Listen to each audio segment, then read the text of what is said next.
Kenny Colbert. Thanks for joining me for coffee today. I'm sure all of you are aware of the horrible instances of violence that have occurred around our country in recent weeks involving guns and weapons of destruction. These are terrible cases that have occurred, but it just shows you that it can happen anywhere.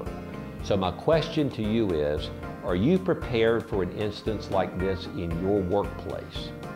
Most of you probably have procedures that would take care of fire, flood, or other things, but are you really prepared for an instance of violence that was to occur in your workplace?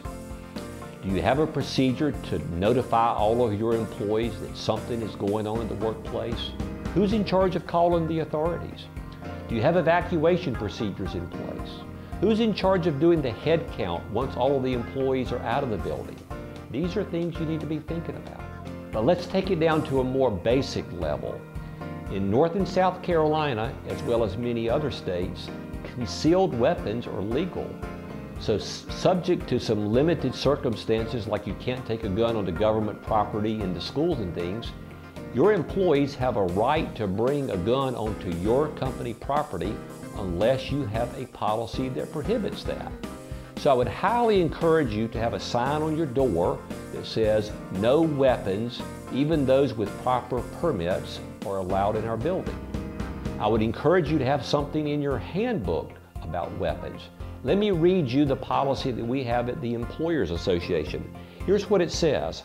Our company strictly prohibits weapons of any type on company property and at any company-sponsored event. This includes visible and concealed weapons, even those for which the proper permits have been attained. While this list is not all-inclusive, weapons includes firearms, knives with a blade longer than 4 inches, any explosive materials, or any other objects that could be used to harass, intimidate, or injure another individual.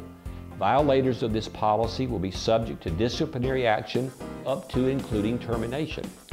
So I would highly encourage you to have a policy like this in your handbook and distribute it at the orientation time of new employees. But let's take this a step further. What are you going to do about guns in your parking lot? I dare say that you have employees who have either a shotgun or a rifle in their trunk, or maybe a pistol in their glove compartment of their car. Many companies take a hands-off approach and say as long as it's locked up and it's out of sight, we don't care about it. Other companies take a more aggressive approach and say we do not want weapons of any type anywhere on our property.